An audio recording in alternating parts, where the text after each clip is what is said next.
कुछ ऐसे करके लेटना है, ये पोस्चर बनाना है, आधा स्पाइन आधा प्रॉन, यस ठीक है। इंज नहीं, इंज लिटाना सी, लिंगुला के लिए अलहदा पोजीशन है, मिडल लोब के लिए अलहदा पोजीशन है, Yes, sir. ठीक है। इसके लिए ये है, उसके लिए ये है, भाई अपर लोब्स के लिए कोई ऐसी पोजीशन नहीं दरकार होती हमें, ठीक है। मैं अपनी बात कर रहा हूँ, मैं आप लोगों को प्रैक्टिकली परफॉर्म करने की, ना आप इतनी पोजीशंस परफॉर्म करवा सकते हैं पेशेंट के ऊपर, पेशेंट दफा हो जाओ भाई, मेहरबानी दफा ही हो जाओ। मतलब पेशेंट एक्सर्शन के अंदर है, आप पेशेंट को थोड़ा ठीक है, वो बेचारा अपनी वो पोजीशन सेट करते करते ही थक जाए, ठीक है। डीप ब्रीदिंग आप करनी है आपके उसके बाद। So the thing is patient के हिसाब से भाई एक्टिव हो ना, मैं आप एक्टिव को कहूँ भाई ऐसे पोस्टर कर लो, आने के बाद वो एक तो थक चुकी होती है और दूसरा उसको वो जो कैमरा मैन होता है वो क्या करता है, मैडम थोड़ा सा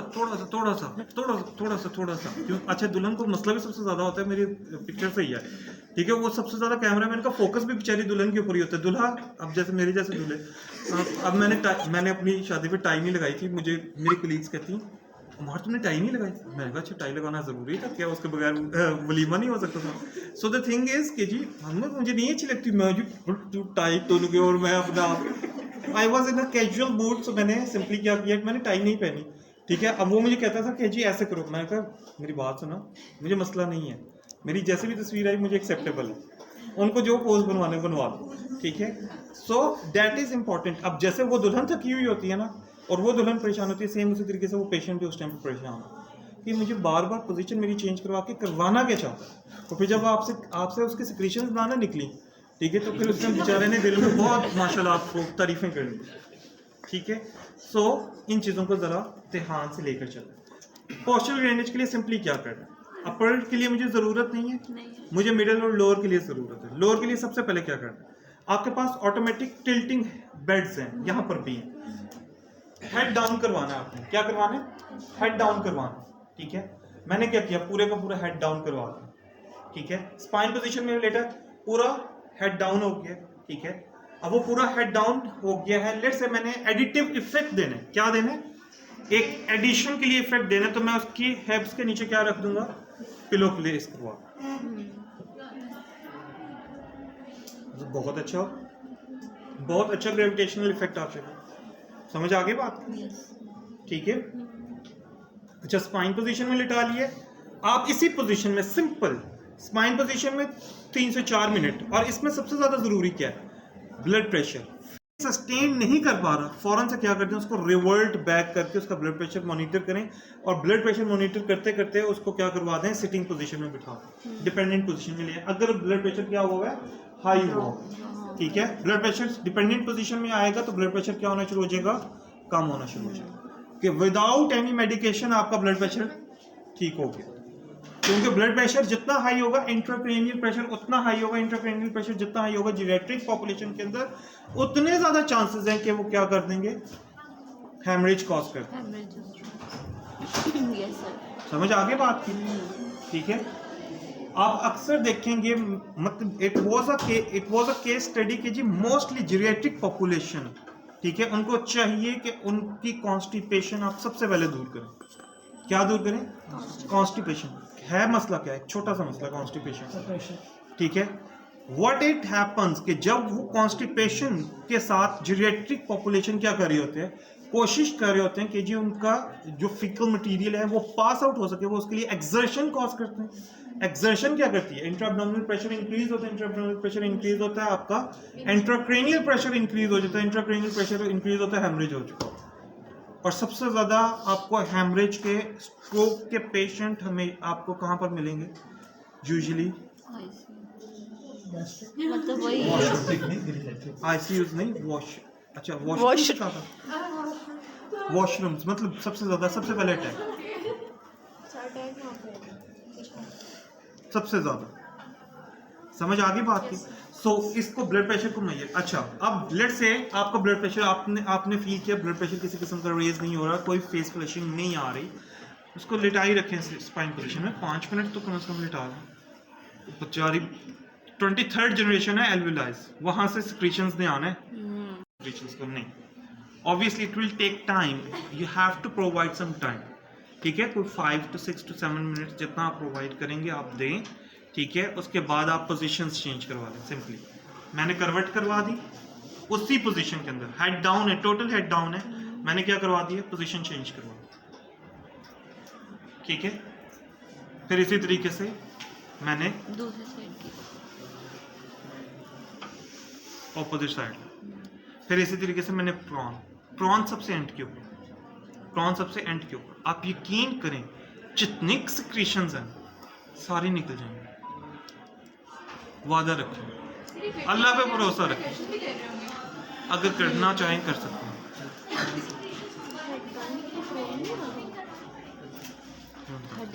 यहाँ तक बात की समझ आ गई। मैंने इन हर पोजीशन में 5 से 6 मिनट आपने अलाउ करना है, कर दें, ठीक है। सिक्रीशंस अक्यूमुलेट होना शुरू हो जाए, सिक्रीशंस अक्यूमुलेट होंगी, ठीक है। सिंपली क्या करें, अब ये मैं किसके लिए, लेट्स से कोमाटोज पेशेंट, यहाँ पर क्या हुई है, ट्रेकियोस्टमी हुई है, क्या हुई है, ट्रेकियोस्टमी। सिरिंज ली, 5 सीसी की सिरिंज ले लें, 5 सीसी की सिरिंज में क्या करें, 2 सीसी नॉर्मल सेलाइन ले लें, या अगर हाइपरटोनिक सेलाइन मिल जाता है तो वेल एंड गुड। अगर हाइपरटोनिक सेलाइन नहीं मिलता, यूजली नॉर्मल सेलाइन ड्रिप और पानी वाली ड्रिप होंगी है ना, ਉਹਦੇ ਵਿੱਚੋਂ ਤੁਸੀਂ ਕੀ करना है, 2 सीसी का इंजेक्शन लेना है, 2 सीसी का इंजेक्शन। पेशेंट लेटा हुआ स्पाइन पोजीशन में, मैंने क्या करना है, उसकी ट्रेकियोस्टमी के अंदर सिरिंज ऊपर से सिरिंज उतार देनी है, मेरे पास पीछे सिंपली क्या रह जाएगा, होल्डर होगा, नीडल आपने उतार देनी है, पीछे आपके पास सिरिंज रह गई है। सिरिंज से आपने वो जो नॉर्मल सेलाइन या हाइपरटोनिक सेलाइन है वो आपने क्या कर देना है, इंजेक्ट कर देना है, किसके अंदर, लंग्स के अंदर directly. is going to cause a reflex and that reflex is going to push your secretions up to the trachea. Osmosis नहीं, एक रिफ्लेक्स, जैसे अथरू लग जाता है, क्या लग जाता है, अथरू लग जाता है, ठीक है। जैसे आप लोगों को, आप लोग चने खा रहे हैं, नान चने, ठीक है, आप तरी बहुत ज़्यादा डाली हुई है भाई साहब ने, ठीक है, आपने जल्दी जल्दी में नान खाया, आपने फ़ौरन से चबाए बगैर कोशिश की खाने की, ठीक है, और क्या लग गया, हल्का सा ऑयल का हल्का सा एक पार्टिकल क्या हुआ है, ट्रैकिया के अंदर मूव कर, हल्का सा क्या हुआ है, रिफ्लेक्स। कॉन्सेप्ट तो ये होगा ना कि अगर आप हाइपरटोनिक यूज कर रहे हो तो स्लीप ज्यादा तो ऑब्वियसली सॉल्वेंट बाहर आएगा। हाइपरटोनिक इसलिए है, सेम इसी तरीके से वो भी, जो मैं ये जो सालन वाली एग्जांपल दे रहा हूँ, ये दे सिर्फ इस वजह से रहा हूँ, हाइपरटोनिक सल्यूट ज़्यादा है, ठीक है, और वो जो सल्यूट ज़्यादा है वो क्या कर रहा है, एक रिफ्लेक्स इनिशिएट करवा रहा है किसके अंदर, नहीं सिक्रीशन, सिर्फ एक इफेक्ट कर रहा है कि there is some foreign particle within the trachea. ओ भाई रिफ्लेक्स को इनिशिएट करो, रिफ्लेक्स इनिशिएट होगा तो क्या आएगी, कफिंग आएगी, कफिंग आएगी, सॉरी सिक्रीशंस, इसी, मैंने अभी कुछ नहीं किया, कोई सक्शन इस्तेमाल नहीं की, इसी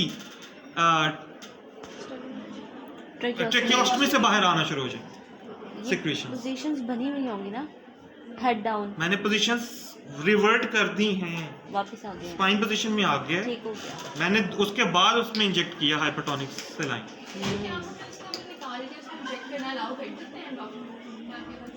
क्यों नहीं करेंगे, ऐसी की तैसी। I am a physical therapist, मेरी अपनी डोमेन है, मैं जो मर्जी करूँ, आप उनसे सही हो रहा है तो कर लें, जीसीएस ठीक करके दिखाएं। I have seen therapist mandatory है, पाकिस्तान को छोड़ दें आप, पाकिस्तान तो माशाल्लाह, पाकिस्तान में तो आवे का हवा बिगड़ा हुआ। सर ये ट्वाइस अ डे होता है या एक दफ़ा, सिर्फ एक दफ़ा, आधा पौना घंटा अच्छा सा दे दें, ठीक है, बहुत अच्छा इफेक्ट है। वही तो अथरू लग रहा है, अथरू, बच्चे को अथरू लग जाए, माँ फौरन क्या करती है, वहाँ फड़ी फड़ी फड़ी फड़ी, हाँ ना, अथरू का मतलब नहीं, गोता गोता नहीं, वो भी कोई चीज अंदर रह गई थी, अक्सर कोई ऐसी, मैंने वो एग्जांपल चने नान चने वाली इसीलिए दी है, इसीलिए नान चने वाली एग्जांपल दी है कि सर जी बोले स्विमिंग पूल के अंदर जाके सांस एक बार खोल के गई, नहीं वो तो उधर ही ना कुछ हो जाए, चॉकिंग नहीं कहते, चॉकिंग इज समथिंग डिफरेंट, ठीक है, वो तो एस्पिरेशन है ना, ठीक है, चॉकिंग इज समथिंग डिफरेंट। अच्छा, postural drainage, chest percussions, vibrations, oscillation, कितनी भी टेक्निक्स हैं, कब करवानी है, कब करवानी, आपने बंदे को खाना मील खिलाया हुआ है, 2 मील के 2 आवर्स के बाद you are capable of performing all these techniques. 2 घंटे से 1 मिनट पहले भी नहीं करना, एस्पायरेशन हो जाएगी। आपको ये फील होता है कि ये जीरियाट्रिक पॉपुलेशन है, माइट भी 2 घंटे भी हो गए हैं लेकिन मुझे डर है कि कहीं ये एस्पिरेशन ना हो जाए, तो आप उसमें भी हेड डाउन ना करवाएं, उसको 3 घंटे दे दें, 3.5 घंटे दे दें। लेकिन प्रोटोकॉल मिनिमम कितना ड्यूरेशन रिक्वायर्ड है, 2 आवर्स का रिक्वायर्ड है। आप अलाउ करें पेशेंट को कि वो क्या कर सके, उसका मील स्टमक से कम कहाँ मूव कर सके, इंटेस्टाइन में मूव कर जाए, स्मॉल इंटेस्टाइन, मतलब जेजनम से भी, ड्यूडेनम से भी आगे चला जाए, जेजनम में चला जाए, हाँ जेजनम में चला जाए, आप परफॉर्म कर सकते हैं। समझ आ गई बात की? यहाँ तक बात की समझ आ गई है? So we have performed chest percussion, we have performed vibrations, we have performed oscillations, we have performed hyperinflation with the help of ambo bag, ठीक है, and we have performed postural drainage, ठीक है। हाँ, एक आखिरी बात, hypertonic saline मैंने डाला, let's say उसको थ्रू नहीं आता, let's say उसको नहीं आता, let's say उसका रिफ्लेक्स इनिशिएट नहीं होता, कफ रिफ्लेक्स, आपने क्या करना, put on a glove, ठीक है, सक्शन मशीन होगी, ठीक है। अब यह जहां जिस हाथ के अंदर ग्लव्स डाला ना, प्लीज मेन ट्यूब है, इसके सामने आपके पास क्या आती है, सिंपल बारीक से एक और ट्यूब आती है, ठीक है। कोशिश करें कि आप न्यू वो इस्तेमाल करें। न्यू इस्तेमाल करने के बाद आप उसको सिंपली ग्लिसरीन के साथ क्या कर लें, उसको कवर अप कर लें, ठीक है। नहीं करना चाहते कोई मसला नहीं। अब क्या करना है, ट्रेकियोस्टमी हुई है, डालना शुरू करना, ट्यूब आपने पकड़ ली, सक्शन ट्यूब, ठीक है, सक्शन ट्यूब, वो जो सक्शन ट्यूब आगे से बिल्कुल, ठीक है, वो आपने डालना शुरू कर दिया, जाते जाएं, वो सक करती जाएगी। अब सक्शन ऐसे नहीं, सक्शन चल रही है, आपने डाल दिया, यहाँ से बंद कर लें सिंपली। आपके पास ट्यूब है ना, ठीक है, आपने सिंपली उसको क्या करना है, यहाँ से क्लम्प कर लेना, लाइक ऐसे है ना, ये ट्यूब ऐसे गुजरी है, आपने सिंपली उसको यहाँ से पकड़ लेना, ठीक है, इंसर्ट करें, यहाँ से छोड़ें, ठीक है, फौरन से सकिंग रिफ्लेक्स आएगा और मैक्सिमम सिक्रीशंस क्या हो जाएंगी, रिमूव हो जाएंगी। क्योंकि हम बहुत ज़्यादा सक्शन मशीन इस्तेमाल नहीं करते। क्यों नहीं करते? क्योंकि इतनी ज़्यादा ड्राई गैसेस की वजह से आपकी ये जो एपिथेलियम होती है वो इतनी ड्राई हो चुकी होती है कि अगर आप बहुत ज़्यादा देर के लिए एक ही जगह पर सक्शन रखेंगे, वो क्या करना शुरू कर देगा, उसकी एयर वॉल को इंजर्ड करना शुरू कर देगा और आपको ब्लड, फ्रेश ब्लड नज़र आएगा। अगर फ्रेश ब्लड आपको नज़र आ रहा है, इट मीन्स आपकी वो जो सक्शन मशीन है वो उसका प्रेशर भी बहुत ज़्यादा है और आप किसी एक जगह के ऊपर रख के क्या करें, सक करें और वहाँ पर इंजरी हो गई, ठीक है। इसलिए क्या करना है, मैंने क्या कहा है, अच्छा अब आप ट्यूब डालेंगे, इससे भी सकी एक रिफ्लेक्स आएगा, कफ रिफ्लेक्स आएगा। लेट्स से कफ रिफ्लेक्स नहीं आता, तो अब आपने क्या करना है, जस्ट लाइक दिस, ओपन करें ट्यूब को, प्रेशर आएगा, फौरन से उसको क्या कर लेगा, सक कर लेगा। समझ आ गई बात की? वैक्यूम मशीन्स की तरह, वैक्यूम क्लीनर्स की तरह, ये नहीं वैक्यूम लेके चलते रहें,